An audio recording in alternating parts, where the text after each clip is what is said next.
Abonnez-vous à la chaîne YouTube, cliquez sur la cloche de notification pour nous suivre en temps réel, partagez, aimez et commentez la vidéo. Les journalistes, je vous remercie très sincèrement d'avoir répondu massivement à cette conférence de presse qui, je l'espère, sera la dernière pour permettre à l'opinion sénégalaise d'être édifiée définitivement sur ce que j'avais appelé à l'époque les 94 milliards de mensonges. Décidément, le ridicule ne tue point dans notre pays, le Sénégal. Il y a dans ce pays un ex-fonctionnaire malade parce qu'incapable de garder les secrets professionnels comme le veut son statut de fonctionnaire. Cet homme-là est un danger public, un menteur hors pair, un manipulateur exceptionnel. Et il compte sur le mensonge, sur la manipulation et sur des éléments recrutés qui insultent tous ceux qui osent dire la vérité le concernant. Je dis, il compte sur tout cela pour conquérir le pouvoir politique, prendre en otage les Sénégalais comme l'avait fait Hitler en Allemagne et mettre ce pays dans un bordel indescriptible. En effet, il est l'auteur de toutes les dénonciations sans fondement, les mensonges grotesques. Mais que voulez-vous dans un pays dont la majorité est analphabète? Quand on est sans scrupules, quand on est sans foi ni loi, on peut se permettre, parce que amon loy rus, amon loy jomb, di kàcc di fen, on peut se permettre donc de mentir à longueur de journée. Mais, comme le disait Lénine, seule la vérité est révolutionnaire. Et comme on le dit ici au Sénégal, deug moy mujj. Alors, qu'est-ce qui s'est passé avec cet énergumène qui commence à nous déranger et dont je réclame tout de suite, je vous le dis, je le démontrerai, l'arrestation et l'emprisonnement, sans quoi on risque d'assister à une faiblesse coupable de l'État du Sénégal. Je vais m'expliquer pourquoi aujourd'hui Sonko doit dormir en prison. Et je donnerai les éléments judiciaires qui concourent à son arrestation immédiate. Je m'explique. Vous avez le protocole d'accord signé par ce menteur, signé par ce comploteur, signé par ce magouilleur, signé par cette personne qui est incapable de dire la vérité, mais qui malheureusement parvient à tromper une bonne partie de l'opinion. Ce document, vous verrez la signature de Sonko avec sa société Atlas, son homme, son bouquinet, Ismaïla Ba, aussi bien dans Mercalès que dans Atlas. Qu'est-ce qu'il dit, le protocole d'accord? Parce que c'est ça qui a entraîné tout ce bruit autour de ces 94 milliards de mensonges. Le protocole d'accord dit, entre le cabinet Atlas, une société anonyme, à responsabilité limitée, au capital 2 millions de francs. Avec 1 million de francs, vous avez une société anonyme. C'est même pas sérieux. Les héritiers du titre foncier 1451R représenté par Yeri Diakhaté, Djibril Dial, Abdou Mbeng, Massène Sarr, Saliou Ndiaye, Ibrahima Samb, d'autre part. Je vais vous dispenser de la lecture de tout le rapport. Je vais vous dire ce qui intéresse cet escroc qui cherche toujours de l'argent, cupide qu'il est, et qui vole des terrains. Je vous montrerai les terrains qu'il a volés dans ce pays. Cet homme n'est pas crédible. Et c'est le voleur qui crie au voleur. Et vous allez le découvrir et je vais vous donner les documents. Qu'est-ce qu'il dit ce document? Les parties conviennent, etc., etc. Mais je viens aux honoraires. C'est ça qui intéresse notre bonhomme. Honoraires. Les héritiers s'engagent. Et là, je tiens à préciser qu'il y avait un Sénégalais bon teint qui s'appelle Seydou Sarr, qui était allé proposer ses services pour acheter la créance et aider les héritiers à rentrer immédiatement dans leur fonds. Comme on dit soufou, il est allé en lâche et en traître. Dire aux héritiers, ce Seydou Sarr là, il ne se connaît pas. Ça pourrait ressembler à un délit d'initié. Qu'est-ce qu'il leur dit? Moi, je travaillais là-bas. Je connais les réseaux. Donnez-moi l'affaire. Je vais immédiatement provoquer le paiement. Mais vous allez me donner 12%. Je vais vous lire les honoraires. Les héritiers s'engagent à rémunérer le cabinet Atlas. Donc, c'est un argument-là. Sur la base des sommes ou valeurs recouvrées sur le titre foncier 1451R. Cette rémunération est déterminée par une quote-part de 12% hors taxe retenue à la source des sommes ou valeurs recouvrées directement ou indirectement par le cabinet Atlas, le cabinet de M. Sonko. Tout le problème est là.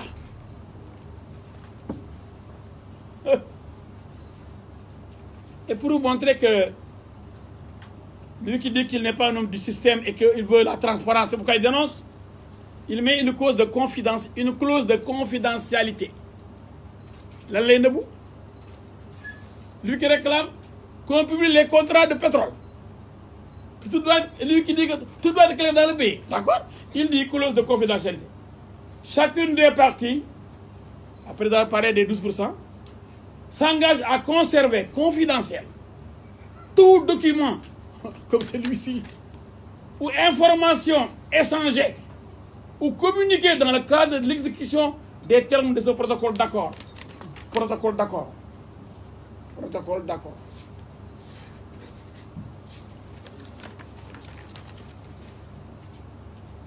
À ce titre, chacune des parties s'engage à ne procéder à aucune divulgation des informations confidentielles à des tiers sans l'accord préalable de l'autre partie. Je viens, je pose mes conditions, je vous demande d'écarter l'intermédiaire qui était là, Tahirou Sarr, et maintenant, je prends le contrat, je demande 12%, mais personne ne doit le savoir. C'est le candidat anti-système qui parle de clarté et de Neyler,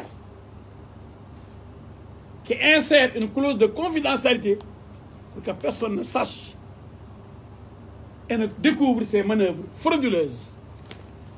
Ça, c'est le contrat.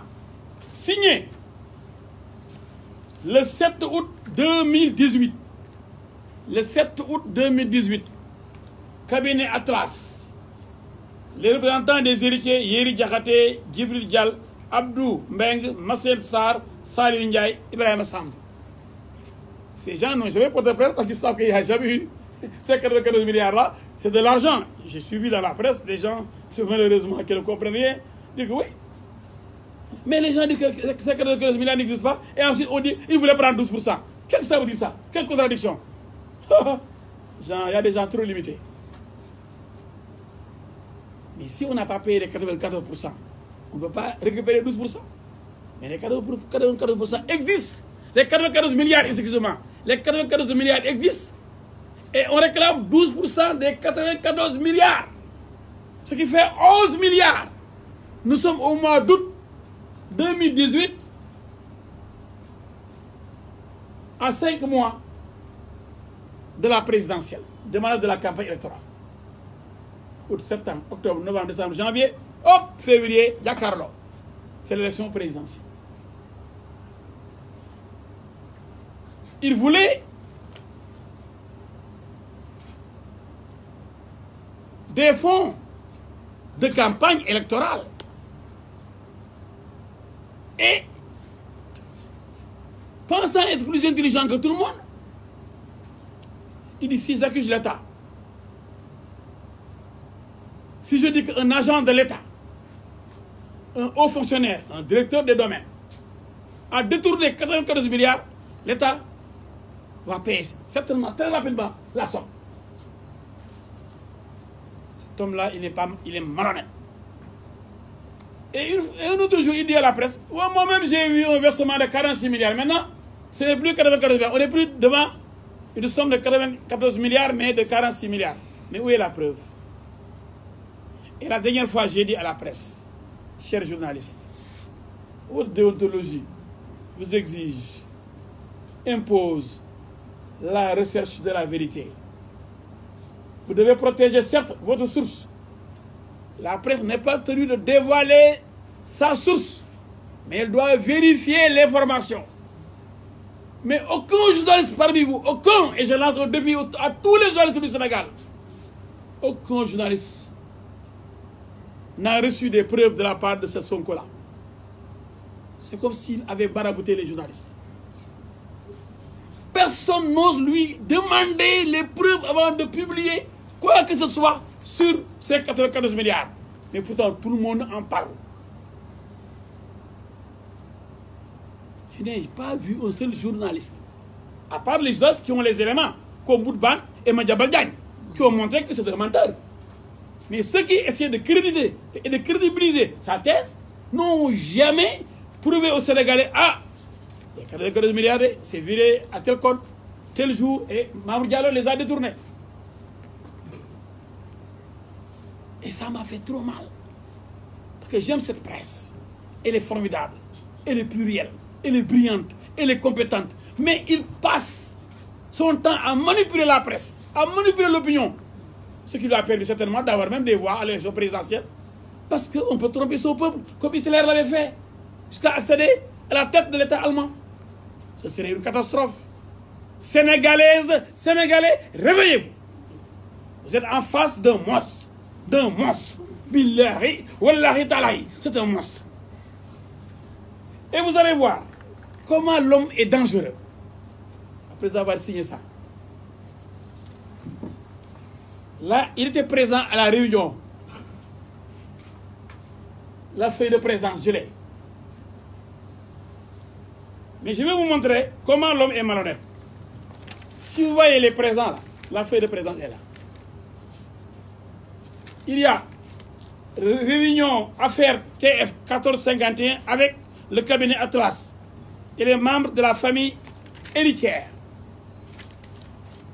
Amadou Sissé, contact 78 125 66 66. Yeri Diakhaté 77 666 81 51. Momar Massel Sarr 77 600 32 05 98. Momar Faye 77 547 16 74. Salih Ndiaye 77 711 40 09. Abdou Mbeng 77 652 64 65. Djibril Dial 77 720 71 63. Ousmane Sonko, il ne met pas son numéro de téléphone, mais il signe quand même. Mais il y a, lui, et après, immédiatement, il y a, pour montrer que pendant les réunions, ils étaient ensemble, parce qu'on fait circuler la feuille de présence. Immédiatement, il y a Isma Ba, son homme de confiance, dans son parti comme dans les affaires, qu'il utilise et qui signe toujours à sa place. Isma Ba et lui n'ont pas mis, vous avez vu les deux cases libres là, vides. Vous avez vu deux cases vides. C'est les numéros de téléphone. Et vous allez voir, il a écrit comme un médecin. Pourquoi on décide? Regardez comment il écrit Ousmane et Sonko. C'est comme un médecin qui écrit. Il faut bien lire pour voir que c'est Ousmane Sonko. Voilà le truand. Voilà comment on se comporte un truand. Et parce qu'il fait des calculs. Demain, si je vous dis que c'est pas moi, on a imité mon nom. Regardez, Ousmane Sonko. Le O et le N. Regardez. Ousmane Sonko. Comment il a écrit? Comme un médecin qui écrivait. Vous avez vu Ousmane Sonko là-bas? Hein? Lui, Isma, les deux voleurs. Convoqués par la commission d'enquête parlementaire et qui ont refusé de déférer à la convocation. Vous avez vu, monsieur? Comment il a écrit comme un médecin son nom? Ousmane Sonko, le truand. Il ne veut même pas écrire clairement. Et il ne met même pas son numéro de téléphone. Isma aussi ne met pas son numéro de téléphone. C'est la clique, le groupe des voleurs et des magouilleurs. Tout est calculé. Escroquerie. C'est ces énergumènes-là. Alors.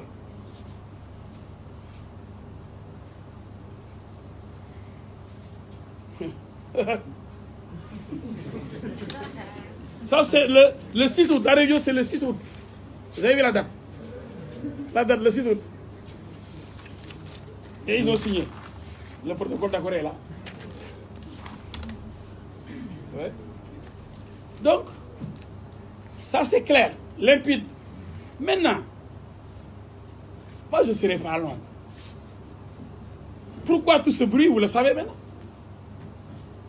Moussi voulait avoir 11 milliards de commissions avant l'élection présidentielle pour devenir président de la République du Sénégal. Parce qu'il est omnibulé, obsédé par le pouvoir. Il pense que lui, il doit être président. Non, ça ne dépend pas de Dieu pour lui. C'est lui, par ses magouilles, les manipulations, les mensonges, il pense comme un monstre pouvoir tromper tous les Sénégalais et demain le dire, je vous ai trompé.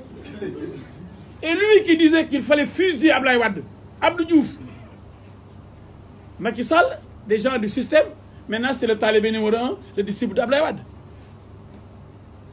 Lui qui ne voulait pas prendre même Karim Wade, disait-il au téléphone. Maintenant, il fait la cour au père de Karim Wade. Cet homme-là est crédible. Mais Sénégalais et Sénégalais, réveillez-vous, Ngirial. Monsieur Ardo. Alors, je vais vous faire d'autres révélations. Pour dire qu'il veut prendre les Sénégalais en otage. Mais qui quand le yap. Voilà un Sénégalais qui se fiche des Sénégalais. Éperdument. Il donne des informations fausses. 94 milliards détournés par Mamour Diallo. Mamour Diallo ne détient pas l'argent. Pour qui connaît l'administration dans tous les pays du monde. C'est le trésor qui paye quand l'État doit dédommager des familles. Les impôts préparent le dossier. Mamour Diallo prépare le dossier et le présente au trésor qui paye les héritiers. Comment donc celui qui ne détient pas de l'argent, à qui on ne verse pas l'argent, qui n'est pas destinataire de l'argent, comment peut-il détourner de l'argent qu'il n'a jamais gardé et qui ne lui sera jamais destiné? Mais comme tout le monde n'est pas juriste, tout le monde n'est pas capable de faire le distinguo entre les impôts et le trésor, ce menteur, ce comploteur, ce manipulateur surfe grave, dangereusement, pour manipuler l'opinion. Mais, quand on l'a interpellé, pour donner ses preuves, déjà manquant de respect à la presse, manquant de respect au peuple sénégalais qu'il a élu député, il dit, je ne vous donne pas de preuves, j'attends que le procureur me croie parce que je l'ai saisi. Et le procureur nous a montré les documents. C'est Pastef qui a écrit au procureur pour demander des éclaircissements sur l'affaire-là. Il n'a jamais porté plainte. Contre qui que ce soit. Il n'a même pas nommé Mamour Diallo. Il n'a pas porté plainte contre lui. Voilà comment encore il ment. C'est maintenant qu'il dit qu'il porte plainte. Je n'ai pas vu la plainte avec ses avocats. Devant le juge d'instruction. Lui qui pense qu'il n'existe pas de justice au Sénégal. Il le dit tout le temps. Tantôt il dit j'attends le procureur, tantôt il dit c'est le procureur du président, il n'est pas crédible. Tantôt il dit la justice sénégalaise n'est pas crédible, et tantôt il dit je vais saisir le juge d'instruction qui fait partie de la justice sénégalaise. Mais c'est un enfant, hein, lui. C'est un bébé, il peut encore têter. Il a ce stade-là de la politique. C'est de l'infantilisme politique. Parler comme Lénine. Alors, la commission d'enquête parlementaire entre en jeu. Sachant que le député, membre de l'Assemblée nationale,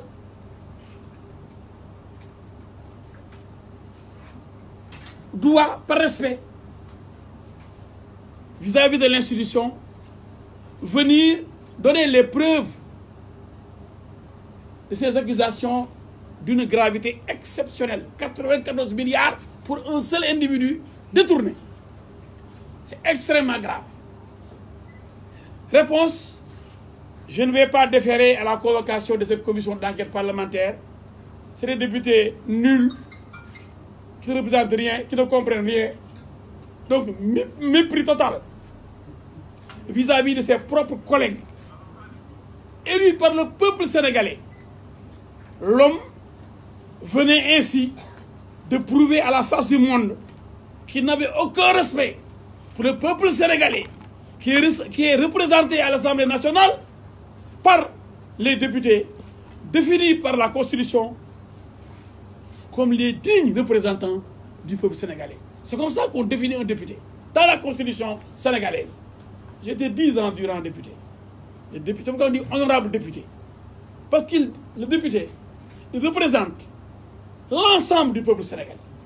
Et la Constitution le définit comme un digne représentant du peuple sénégalais. Alors, comment peut-on accuser, accabler quelqu'un, un père de famille, un parent, un époux, un fonctionnaire, le détournement de cette somme colossale de 94 milliards? On vous convoque pour seulement vous dire comme moi, donner les preuves et partir. Ensuite donner ça à la presse peut-être. Je n'y vais pas. J'attends que le procureur me convoque. Mais yalla du nit. Yéen ñëpp lay laaj. Dieu, c'est le meilleur juge. L'homme qui vantait la voie judiciaire, qui disait qu'il n'avait aucun respect pour l'institution à laquelle il appartient, l'Assemblée nationale. Cet homme-là, qui disait attendre la convocation du procureur, alors qu'il ne devait même pas porter plainte.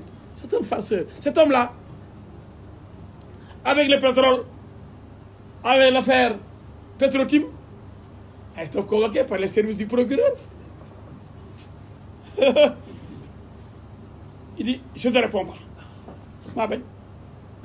Lui qui disait qu'il ne répond, il ne répondrait qu'à monsieur le procureur, il ne répondrait jamais à la commission d'enquête parlementaire. Que le procureur me convoque. J'irai avec mes preuves pour montrer que Mamour Diallo a détourné 94 milliards. Mais vous de la presse, vous les populations, je n'ai aucun respect pour vous. Vous ne comptez pas pour moi. Vous comptez pour du beurre. C'est seul le procureur qui compte. Mes preuves, je ne les fournirai qu'au procureur. Le bon Dieu crée une affaire dans laquelle le procureur demande que lui soit entendu. Et immédiatement, il change de fusil d'épaule. Moi, je ne répondrai pas au procureur du président de la République. Il dit le procureur n'est pas le procureur de la République, c'est le procureur du président. Mais cet homme-là, qui est au Sénégal, cet homme ne respecte pas. Parce qu'il sous-estime nos intelligences. Il sous-estime notre capacité de réflexion, d'analyse. Lui seul est instruit. Lui seul est intellectuel. Lui seul est intelligent. C'est ça, c'est la marque de fabrique des dictateurs comme Hitler. Alors, cette histoire de pétrole, monsieur accuse le procureur. Alors qu'il disait qu'il attendait la convocation du procureur. Dans l'affaire Mamour Diallo. Dans l'affaire Aliou Sall, Franck Timis, le procureur le corps, il dit niet. Je ne fais pas confiance au procureur. Il va s'amuser comme ça avec les Sénégalais. Ñëpp di ko xool rek daal ñëpp ñàkk fayda di ko xoolee ba kañ di ko ñëf ci kaso bi. Qu'est-ce que ça veut dire ça? Kii ku mu yàpp Sénégal yëpp lay fooyee du ñu ay doomam nag du ñu malitam du ñu bala buy fubal fu mu toll. Tantôt j'attends le procureur, je ne vais pas déférer à la convocation de la commission d'enquête parlementaire. Tantôt il dit non, moi je ne connais pas le procureur, je ne lui fais pas confiance. C'est un procureur du président. Moi, je ne vais pas répondre. Pour le pétrole et le gaz, je refuse de répondre. Encore lui qui crée des choses sans donner des preuves. Le vrai menteur. Mais j'ai pitié de me yërëm. Je vois des Sénégalais en train de le défendre partout. Ce garçon-là, il est ceci, il est cela. Tchèi! L'imam Moustapha Gueye, il est très fort. Il disait dans ses émissions, yàlla rek a xam yàlla rek a xam nit dafa lëndëm nit dafa lëndëm. Mais combien de gens ont trahi des présidents qui ont quitté le pouvoir, qui ont perdu le pouvoir, alors qu'ils ont occupé de hautes fonctions avec ce président lorsqu'il était aux affaires? Est-ce que ce président pouvait imaginer un seul instant de pareille trahison alors qu'il a donné tout à ses collaborateurs-là? Vous n'avez pas besoin de chercher loin. Il y a des gens qui, quand ils ont perdu le pouvoir, immédiatement, n'ont plus reconnu le camarade de parti. Ils ont été abandonnés immédiatement. Et les gens sont allés vers les prairies les plus fournies, les plus garnies, les plus riches. Parce que ñàkk jom dafa bëri Sénégal. Ngor dañ ko raflé. Cet homme-là, il n'est ni digne ni honnête. Il s'amuse avec les Sénégalais. Dafa doy, ça suffit. Mais la commission d'enquête a fait son travail. Les gens ont défilé. Les services des impôts, des domaines, du cadastre,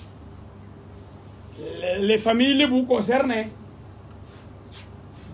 les ministres des Finances, le trésorier, ceux qui doivent sortir l'argent de l'État pour payer. Tous ont montré que M. Sonko est un menteur. Mais quand même, les gens là, mais ces Sénégalais, personne n'est dupe. Tout le monde sait que s'il avait des preuves, il les aurait brandis devant la commission d'enquête. Comme il veut le faire tout le temps, il aurait convoqué la presse pour dire je viens de sortir de la commission d'enquête. Les preuves que j'ai fournies sont là. Tel jour, à telle heure, tel virement de 46 milliards ou de 94 milliards, tel virement a été fait dans le compte numéro 00 34 25 de telle banque. Ouais, ce gars, il y a un garage qui est au Sénégal, il y a un xel yu jóg nek ay nuxandom ay yambar yu xamni xamuñu dara mom rek mo xam mom bo jang de sal mo mus moy nit ñu nek ay xar ak ay béy ci dëkk bi rek. Et puis les gens le répètent, le reprennent mécaniquement et reprennent tous ces mensonges mécaniquement comme c'était des paroles d'évangile. Alors que tout ce qu'il dit est mensonge. L'homme est agrégé en mensonge. Depuis que je suis né, je n'ai jamais vu dans ma vie. J'ai fait tous les continents, sauf l'Australie. Je n'ai jamais rencontré un menteur de ce type. Quelqu'un qui est capable d'accabler son prochain, un Sénégalais comme lui, d'avoir détourné 94 milliards. Et d'autres d'avoir détourné de l'argent dans le pétrole. Tout est faux. Et pour le pétrole, ce sera un autre jour. N'oubliez pas que je suis l'avocat de Timis et je n'ai pas encore parlé. Je n'en parle pas aujourd'hui. Ça sera une autre conférence de presse. Avec des preuves qui montrent que dans ce pays-là, le mensonge est érigé en comportement pour des gens soit aigris, parce qu'ils étaient au pouvoir, ils ne sont plus. Soit pour des gens qui sont pressés d'accéder au pouvoir et qui veulent tromper l'opinion pour que l'opinion réclame 400 000 de l'argent qui n'existe pas parce que le pétrole n'est même pas là, on ne l'a même pas vendu. Mais Mais c'est normal, il y a des gens qui vivent de ça. Il y en a qui mentent jusqu'à avoir des femmes. Moi, souvent, en tant qu'avocat, il y a des femmes qui viennent me voir. Oui, moi je demande des divorce parce que mon mari me disait qu'il travaillait comme haut fonctionnaire des Nations Unies. C'est un chômeur. Il est venu me donner 2 millions. Après, il m'a emprunté ma voiture qu'il a vendue. Après, il m'a fait vendre ma maison. Parce qu'il disait qu'il devait avoir un virement de 44 milliards. Non, mais ça dit que dans ce pays-là, c'est un pays de Dourkat. Donc, même dans le mariage, il y a des Dour. Maintenant, la politique est le domaine privilégié de la frappe, du Dour. Donc, de la manipulation, donc de l'escroquerie. Des gens ne comptent que sur l'escroquerie et les réseaux sociaux. Ils payent des gosses. Ils vont m'insulter à longueur de journée. C'est leur Kéboudienne. Ils pensent qu'avec ça, ils disent oui, et là, on l'a copieusement insulté. Parce que ces gosses sont payés pour ça. C'est leur métier. Maintenant, cette commission dépose, donc après avoir entendu tout le monde, son rapport. Je vais porter plainte contre la commission qui ne devait pas dévoiler. Pas de quoi avoir peur. Même si la commission ne devait pas dévoiler, elle dévoile des choses qui ne l'accablent pas. Ils devraient être contents. Mais c'est que les conclusions, parce qu'il n'y a rien, c'est du vent, mais ils vont montrer que Mamour Diallo est blanc comme neige. Mais ridicule qu'il est, il dit qu'il porte plainte maintenant, encore, pour l'affaire de 94 milliards contre Mamour Diallo. Mais qui, mais ce fou-là, il faut l'arrêter. Mais, porte plainte, d'abord, l'argent n'est pas encore versé aux héritiers. L'État n'a pas encore payé. Et il le sait. Je lui lance un défi devant le monde entier, devant Dieu, devant sa tombe et devant ma tombe. Que demain, qu'il donne une convention, qu'il vous donne les preuves du versement et du virement. Demandez-lui demain. Et là, je vous en lancé un défi. J'ai un ami, l'autre ami Aliou Sall a prêté, a juré devant le Coran. Est-ce que c'est ce qu'il a accusé? Aucun d'eux n'a juré devant le Coran. Non, oui, ils auraient dû prendre un Coran. Aliou Sall a pris de l'argent. Quel nous def? Dour, ferme. Ferme.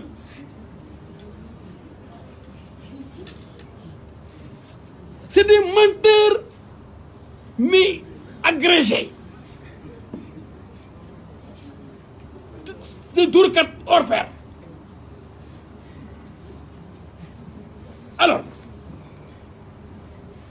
94 milliards, il porte plainte contre, d'abord, 94, il sait que ça n'existe pas. Bon, ça existe, le montant.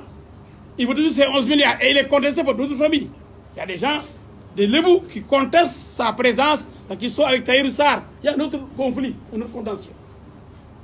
Et lui, il a même fait une usurpation de fonction. Il est allé se prévoir de pouvoir d'avocat, de représenter les gens devant la justice, etc. Pour réclamer de l'argent. Mais celui-là, c'est un usurpateur aussi.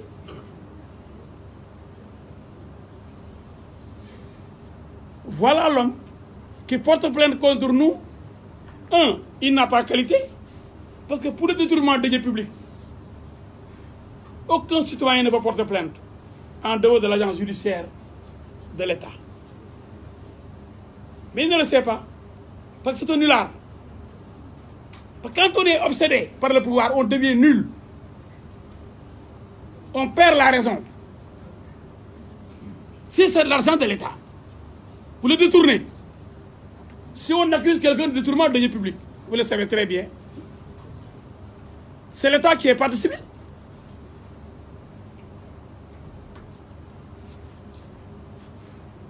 Donc, plainte irrecevable. Mais deuxièmement, il faut avoir la qualité pour agir, intérêt pour agir. Et j'ai suivi ces avocats à dire, oui, c'est l'article 2 qui lui permet de porter plainte. C'est faux, c'est pour manipuler encore vos consciences. Quel article 2? L'article 2. C'est celui qui souffre, qui a souffert, qui a subi un préjudice. Dans dans une infraction qui peut se constituer partie civile. Mais où est l'argent détourné pour qu'il se... D'abord, il n'est pas l'État, dire qu'il se constitue partie civile. C'est l'État qui peut le faire en matière de détournement de deniers publics. C'est des deniers qui appartiennent à l'État. Deniers publics. Ce ne sont pas des deniers privés. D'abord, il faut être nul en droit pour dire que pour les détournements de deniers publics, moi, je porte plainte. Alors que l'État seul est concerné pour des deniers publics détournés. Mais, intérêt aussi. En droit, nous avons appris à la fac de droit. Pas d'intérêt, pas d'action. L'intérêt. Qui a intérêt à porter plainte? Ce serait normalement les familles Lebou ou l'État. Si on a détourné l'argent de Lebou, peut-être que ce ne serait pas un détournement des publics. Ce serait une escroquerie, peut-être. Maintenant, si l'État porte plainte aussi, l'État doit prouver qu'il a perdu de l'argent. Mais lui, il n'est pas concerné. Mais il le sait.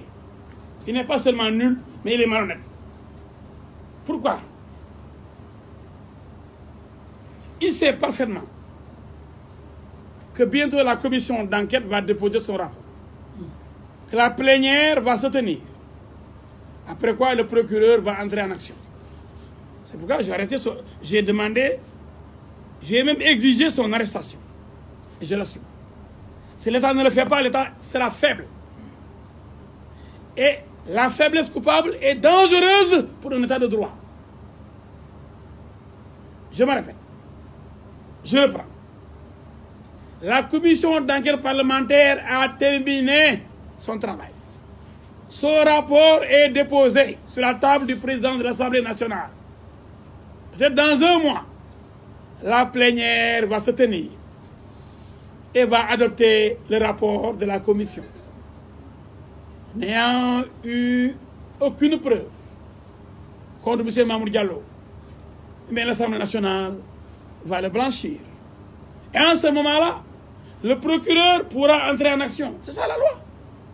Le procureur ne peut pas entrer en action alors qu'il y a une commission d'enquête qui mène une enquête. Il ne peut pas lui aussi faire son enquête.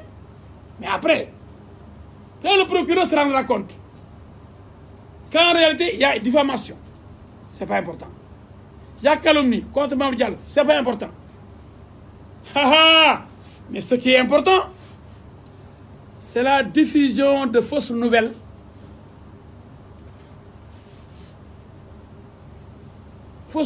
pouvant saper le moral des populations, pouvant entraîner un soulèvement populaire. Une telle infraction exige un mandat de dépôt. Je suis très sérieux dans ce que je dis. Je voudrais que tous les Sénégalais m'écoutent. Ce que je dis là est très sérieux. La diffusion de fausses nouvelles, c'est-à-dire un détournement présumé de 94 milliards qui n'existe que dans la tête de ce menteur. La diffusion de cette nouvelle fausse, 94 milliards dans un pays aussi pauvre. Vous avez vu les fausses accusations sur Timis et sur Alissal, chacun réclame 400 000. Vous avez vu que ça va entraîner un soulèvement. Tout ça, c'est de la manipulation. Mais 94 milliards, je n'ai pas encore vu les gens réclamer leur quote-part là, comme ils l'ont fait dans le pétrole. Là-bas, la manipulation est très grande avec une chaîne internationale, parce qu'on est très complexé ici. Comme ça vient de l'Europe, des gens payés pour nous accabler, installer le bordel comme on l'a fait en Libye et en Irak. Mais les gens auraient pu réclamer l'argent sur les 94 milliards. Parce que l'homme qui a accusé Mamour Diallo d'avoir détourné 94 milliards est un élément essentiel du dispositif de campagne et de réélection du candidat Macky Sall. On est en 2018. Fin 2018. Le pays aurait pu basculer dans la violence inouïe le pays aurait pu basculer dans un désordre indescriptible. Le pays, notre cher Sénégal, aurait été traversé par des mouvements, des tumultes, des soubresauts, des guerres intestines provenant d'un mécontentement général. Parce qu'un proche de Macky Sall aurait détourné 94 milliards sans que l'État ne réagisse. Extrêmement grave, cette accusation. Cette accusation est d'une gravité exceptionnelle.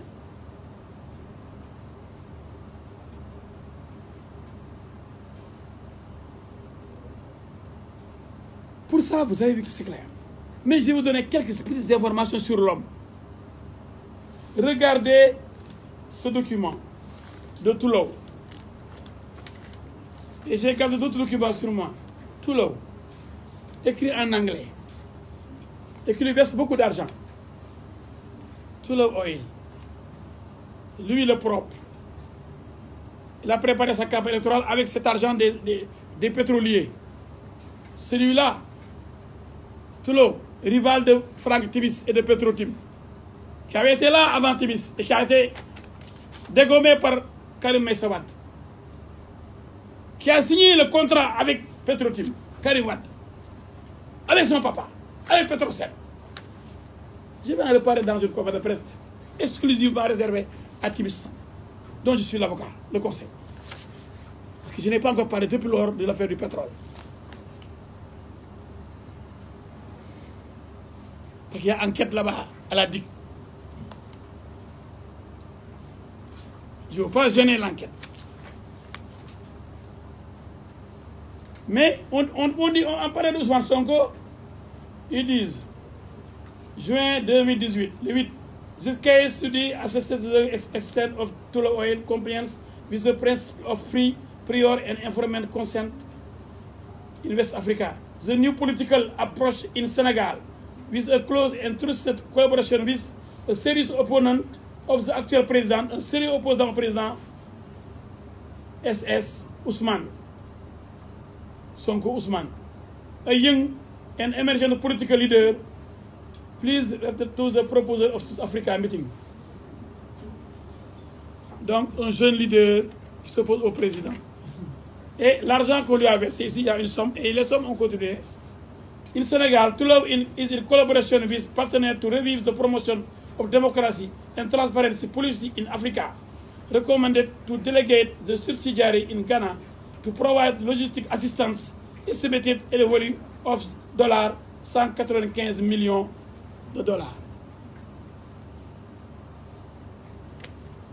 Ousmane of Senegal to carry out its communication campaign on transparency in natural resources.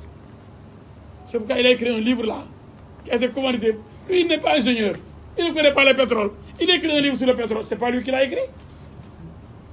C'est un mercenaire, cet homme-là. Un mercenaire des pétroliers. Mais dernier point sur lui, avant que je vous donne la parole, c'est sur les terrains qu'il a volés. Lui qui dit que c'est un homme honnête, demande de bail, les délits d'initiés.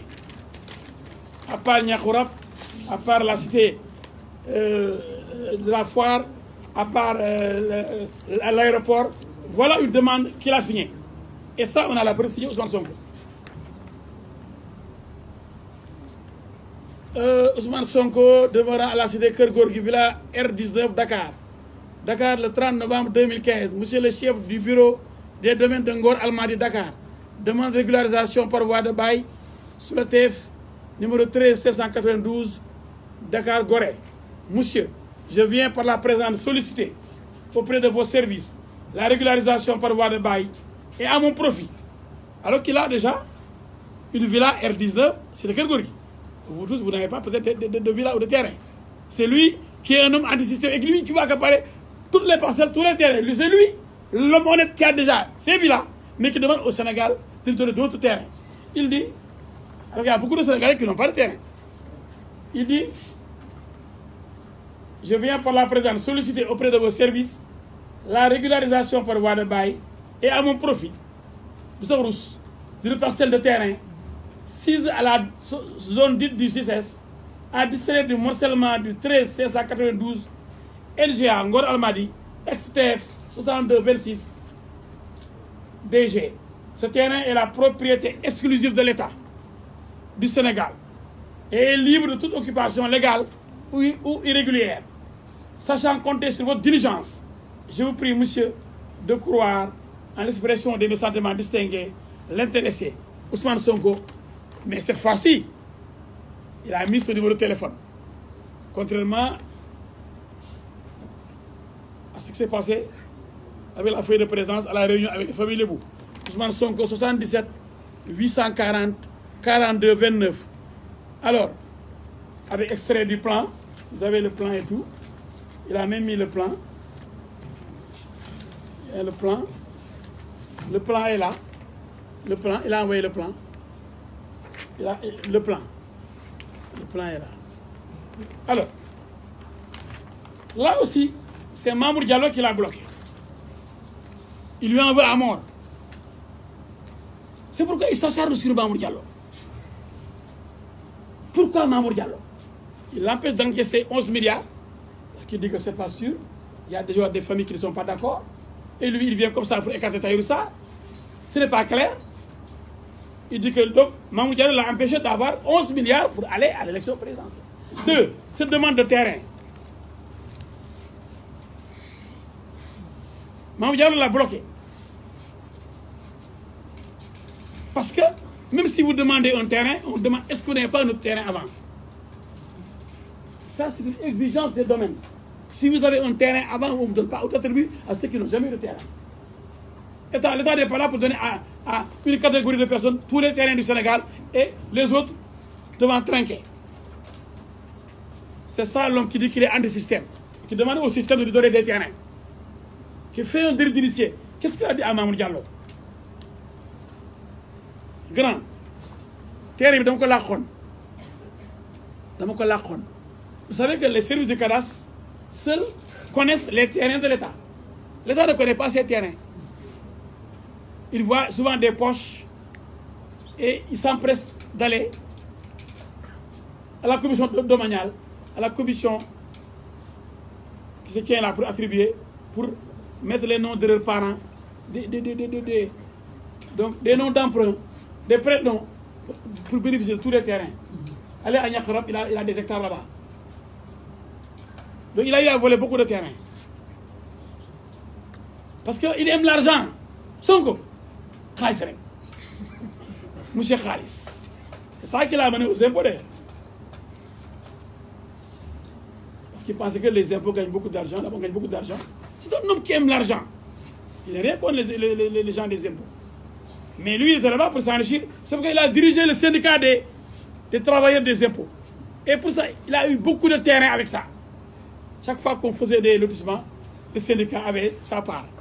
Et c'est lui qui prenait avec ses amis. Ce sont ces amis-là qui sont autour de lui dans son parti. Comme des talibés. Il a un staff composé des gens des impôts pour la plupart. Pour la plupart. De son syndicat qu'il dirigeait avant. Et faisant des pressions sur l'administration en tant que patron du syndicat. Un vrai homme du système, lui. Alors, pour ça aussi, il en veut à Mamour Diallo, le directeur de domaine qui a bloqué l'attribution. Mais quand on a arrêté Tahibou Ndiaye, mais vous savez que c'était le courtier de Tahibou Ndiaye. C'est lui seul aux impôts et domaines qui avait dénoncé l'arrestation de Tahibou. Parce qu'il croyait qu'on allait l'arrêter. Ils ont travaillé ensemble. C'était le courtier de Tahibou. Chaque fois, Tahibou était le patron du cadastre. C'est le cadastre qui connaît les terrains libres, qui fait les délimitations. Les postes qui existaient, et il allait les vendre pour Tahibou. Sonko est un courtier de Tahibou Ndiaye. Et toujours, nous avons des preuves. C'est pourquoi il a été le seul inspecteur des impôts, le seul agent des impôts à écrire lorsqu'on a arrêté Tahibou Ndiaye pour se plaindre en disant que c'est pas normal. Et Tahibou Ndiaye a dit devant le juge, j'étais là-bas, que tous les directeurs des impôts, tous les directeurs des cadastres, tous ceux qui sont des patrons là-bas sont des milliardaires. Je prends à témoin la presse. Vous vous rappelez?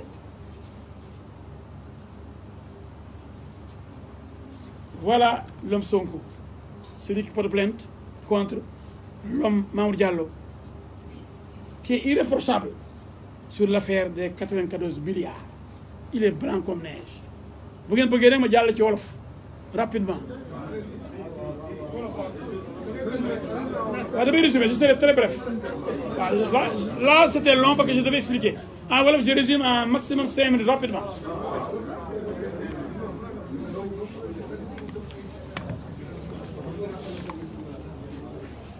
Je peux y aller? 5, 4, 3, 2, 1, 0. waaw ma tënk ko rek ci wolof ndax dafa am lu métti du dal ku ñuy wax Mamour Diallo am ndey am baay am ay doom am soxna jàng bañ ko jàngaloo ba nekk cadre bi Sonko génnee ñu affecté ko Kaolack moom moo ko teeru Kaolack ba doon patron Sonko ak Kaolack xam na waa ji ñaan na ko njëkk ay yoon ñaan na ko ay terrain yu bëggoon sàcc mooy terrain bii ma leen wax mu ne ko déet yow am nga terrain boo xam ne bi koy am dangaa demoon inspection SICAP napp leen jox la terrain kër góor gi ci inspection dafa demoon parce que njublag la mbir mi nag mooy 94 milliards yi ñuy wax am na loolu gouverneur moo def arbitrage pour ñu dàmp lébu yi nga xam ne dañoo nangu woon seen terrain waaye nag duñ ko mën a jox Mamour parce que Mamour du trésorier kon trésor mooy fay kon Mamour mënul denc mënul sàcc loo xam ne denc ko waaye ngóor soosu nga xam ne jomb naa wax dëgg ti buy kàcc du am lu mu ciy seet amu ci ngor amu ci jom moo taxaw ni day porter plainte contre Mamour Diallo ci juge d'instruction ti bu njëkk dane woon bu ko procureur ooyee mu wuy si comme mbiru pétrole bi jaar na fi ba procureur oo ko mu ne du wuy ji commission d'enquête parlementaire oo ko mu ne du wuy ji léegi nag mu jaaxle procureur bi waxoon ne moom lañ nekk ba oo ko mu wuy ji oo ko wuy jiwul mu ne léegi juge d'instruction lay dem te moom nee na gëmul justice Sénégal mais nag juge d'instruction moom Colombie la jógee xaw ma Bogota la jógee xaw ma Rio de Janeiro mais lii yëpp pour nax Sénégalais yi la commission d'enquête parlementaire mooy nawle mi député yi faalewu leen ndax amul preuve bu mu leen jox journaliste yi faalewu leen ak population bi amul preuve bu mu leen jox bu dee benn journaliste parce que da ko jox benn preuve di ko preuve bii montant bi virement baa ngi nii banque bii heure sangam lañ ko dugal ci compte Mamour Diallo wala diw mii moo ko retiré woon jël ko pour Mamour Diallo na ko wane ci Sénégal basul am ndax respecté wul journaliste respecté wul population respecté wul député yi faalewul député yi faalewul kenn day fen di gëmm di dem rek da bëgg rek fen na ba nëpp xale bi ma ne xale bi Ousmane Sonko fen na ba nëpp billaahi wallaahi talaay ci bu weddee na jël kaamel teg ma jël kaamel teg moo ne mu jël teg preuve jël sa kaamil preuve bi da joxe preuve rek nii lii mooy war a dugg compte Mamour Diallo bi sàngam wala maam Ngor Diazaka la yónnee woon wala Samb la yónnee woon xaalis bi décharge baa ngi nii mais Mamour Diallo du denc xaalis mais xam ne Sénégal yi xamuñ nit impôt du denc xaalis trésor mooy garde xaalis ti mooy fay mais booy fen dooy seetlu loolu yëpp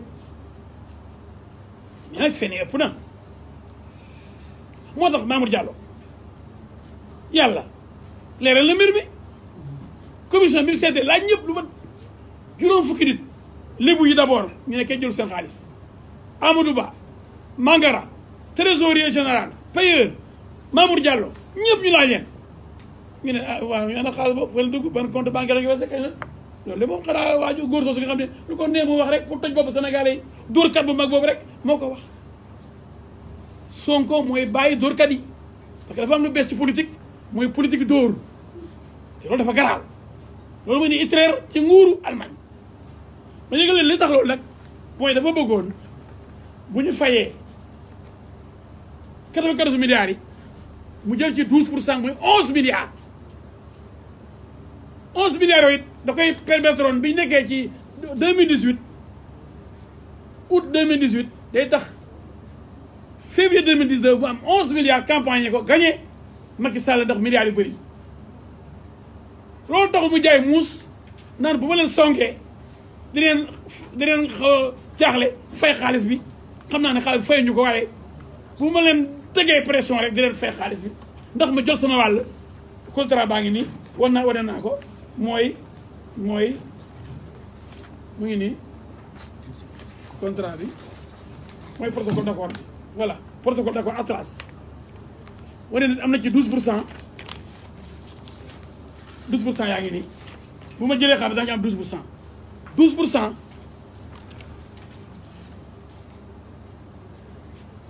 donc 12% la ci am 12% ci 14 milliards mu naan xëy na bu ma coowee coow dina ko fay bu ko fayee ma am xaalis bu ma campagne coow li yëpp lii moo ko waral coow li yëpp 12% 14 milliards yi nga xam ne fay guñ ko moo ko waral waaye nit ko am lu muy jomb mooy bàyyi fen mooy li yàlla gën a bañ fen ci bàkkaar bu gën a rëy mooy fen ci presse baa ngi nii kenn ci yéen barke alxuraan mënu ma génn preuve ni ba ma wooyee jox na ma firnde ni Mamour Diallo jël na 94 milliards wala 46 milliards yi bu jee wax yéen ñëpp laa koy nag bu amee na ci yéen na ko kenn wax parce que yorewu ko assemblée oo ko yorewu ko procureur war ko ëllëg parce que commission d'enquête pare na yoru ko muy jéem a muus dem ci juge bi ma ne dañuy wax diffusion de fausses nouvelles boo xam ne mën a tar réew ndax 94 milliards dafa bëri dafa pata ci kàcc bu pata bu rëy nga noonu mën a tax réew mi tàkk te loolu ci jublu woon kon Sonko dañ ko war a jàpp ñaf ko ci kaso bi ndax lii mënoon a taal dëkk lu gën a tuuti loolu taal na réew te loolu ci jublu woon bu dul man na réew mi tàkk bu ma nekkul président na réew mi tàkk façon boobu la façon état islamique yooyu la bu jëlewul réew na réew mi tàkk façon bokk aram yooyu la bu ñu contrôlé woon Nigéria dañ Nigéria tàkk façon Ansardir yooyu la bu jëlewul Mali na Mali tàkk kooku mooy Sonko un terroriste hors pair taxaw ni 94 milliards nga accusé ko doomu jàmbur papay jàmbur jëkkëri jàmbur doomu jàmbur mais kii moo bonti soxor mu wóor dara ni da ngay kàcc loo ci jublu 12% yi lay fay nga am ci 11 milliards na nga campagne ko mën a gagné Macky Sall yéen lépp lu wax lu loolu barke alxuraan lépp lu wax lu dafa bëgg a jël 11 milliards yi 12% yi am lu mu campagne barke alxuraan lu mu la wax lu loolu day kàcc ci na def di Aliou Sall da jël kaamil waat di génn wàlle preuve bi sax ni bis sàngam ci compte sàngam dugal na ci nangam pour Mamour Diallo ci affaire boobu noonu muy 94 milliards wala 46 milliards yi ndax léeg-léeg mu ne 94 léeg-léeg mu ne 46 ndax moom bopp bi baaxul ndax fenkat day fàttali waxu démb xam nga boo fenee lii fen moom dem nga jub wax leneen ndax du dëgg moom toujours moom léegi mu amoon ngay waxal rek waaye booy fen fàtte nga ne 94 nga waxoon beneen jour nga ne 46 waa kii gars yi ku mu yàpp mais nag wan naa leen suuf si mu sàcc yi mu laa yoon Mamour Diallo bañ wan naa leen Tullow Oil xaalis bi mu ko fay wan naa leen ko pour ma campagnal ko pour mburu pétrole bi ndax ci moom lañ ci yaakaar ñu ne moom jeune leader la boo xam ni Tullow a ngi nii ñu ne jeune leader la buy avancé buy dox dañ ko jàppale yónnee ko ay junni ay millions dollars muy ay milliards mu campagne ko kii bu taxawee naan moom moo set loxo moo bëgg a defaraat Sénégal waaye Hitler dim na xew Allemagne yi rek ba jël réew Allemagne kii saytaane bu bon la Sonko saytaane la musiba la ci réew ndax buñ nit ñi xale yi ki dud rek mu jaar seen kaw ndax dóorkat la daw ci seen maañ jaar seen bopp toj seen bopp seen yuur naan seen yuur ñaan xale bii moo seet loxo avec sàcc la ay terrain yu dul jeex ay foire ay aéroport partout ay jaxarab ay xaalis bu sàcc ak xaalis bu mu bëgg sàcc ëllëg am ci 11 milliards tax mu naan Mamour Diallo boo jël xaalis waaw léegi nag man benn question rek laay laaj ndax dañ koy bàyyi nii muy fen rek ba nëb muy sos di kàcc rek ba tar réew mi wala ay ñoo xam ne yeewuñ ndeysaan daal koy gëm ci erreur du ko woteel ndax tañ na seen yuur gi nan na seen yuur gi ndeysaan ndax seytaane waxul dëgg mais yàq na xel waay ci moom seytaane bu nganda la ponkalu maamu seytaane barke alxuraan ndax seytaane weesuwul fen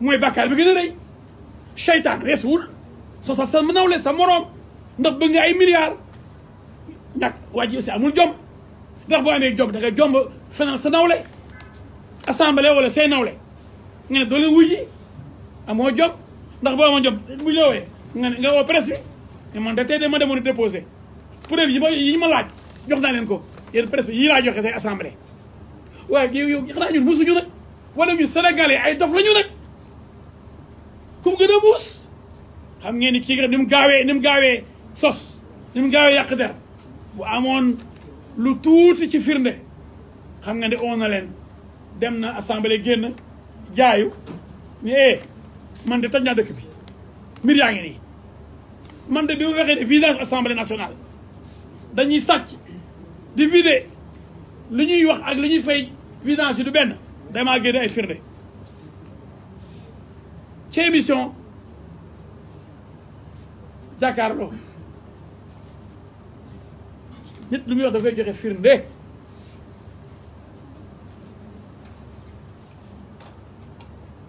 donc daal li ñu leen di yëgal daal mooy plainte boobu ñu joxe agence judiciaire mu am droit porter plainte defu ko ndax détournement de public mooy détournement xaalisu état bi rek moo mën a laaj ci loolu amul.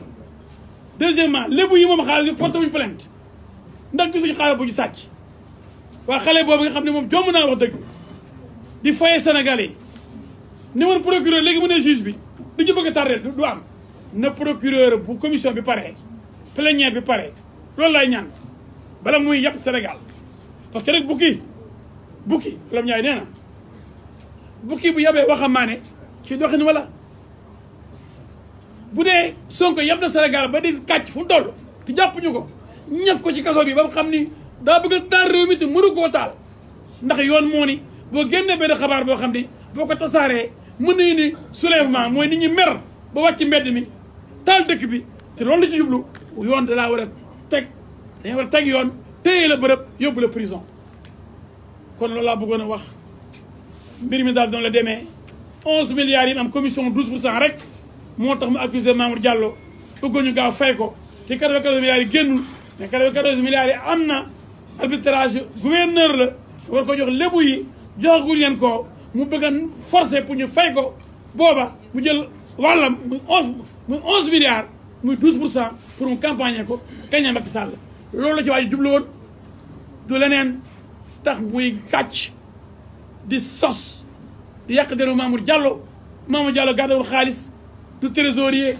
du fay nan lay détourné loo xam ne gardewu ko téyewu ko du faykat du xaalis waaye kii moo jëme yàlla waaye sénégalais yi ñu bëri jànguñu ñu bëri yeewuñu ñu bëri xamuñu droit ñu bëri xamuñu diggante trésor ak impôt kan moo téye xaalis bi kan moo war di fay ci yooyu lay dox ci bopp nit ñi pour toj seen bopp yi naan seen yuur gi ndax sénégalais yi pour ëllëg jël réew mi jaay Sénégal ni mu ko defee jaay Sénégal Tullow Oil jaay lu Sénégal yeneen compagnie pétrolière dara ci ñëwaat beneen bis bu ma war a wax ci mbiri Franck Timis mi nga xam ne may avocat macha allah ngeen xam ne lépp dëgg la jërëjëf.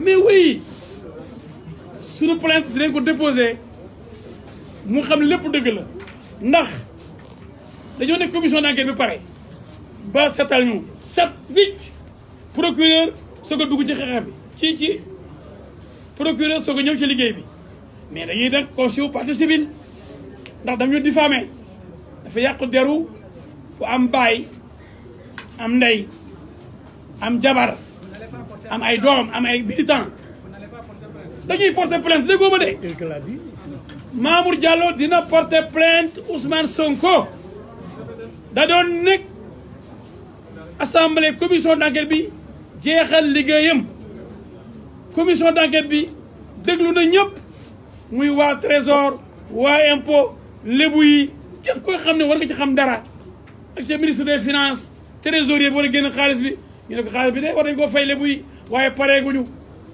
kon ki ni am na ku sàcc xaalis bi kooku fenkat la kooku soskat la kooku yàq na deru nit ki am baay am jabar am doom am ndey am ay xarit am ay mbokk am ay militant kon il faut que Mamour Diallo porte plainte kon maa ngi yëgal sénégalais yi ni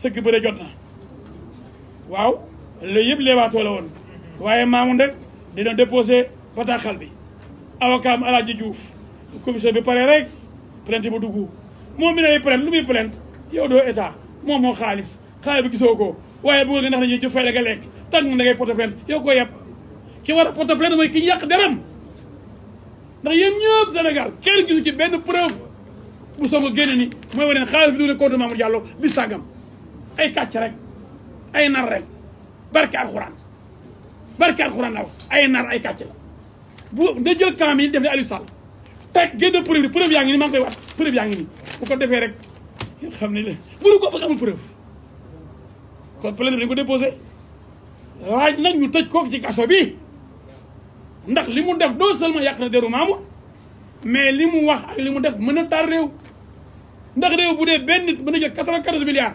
juróom-ñeent fukk ak ñeenti milliards ku jege président jël ko mën a tax nit ñi bañ président mën a tax nit ñi wax ci mbedd bi dañoo soulèvement populaire mën a tax nit ñi seen yaakaar tas bu boobaa réew mi mën nañu ko taal te loolu la ci jublu kon prison la war a dem ndax diffusion de fausses nouvelles mooy bataaxal boo xam ne dara du ci dëgg mën a taal réew mi ndax dafa rëy wax jooju 94 milliards juróom-ñeent fukk ak ñeenti milliards ñu ne ku mel ne El Hadji Diouf wala Lamine Ndiaye wala Ibra Diop jël na ko te kenn topp ko mën a tax nit ñi wàcc ci mbedd bi laaj seen wàllu ci xaalis bi. Vous répondez en France sur la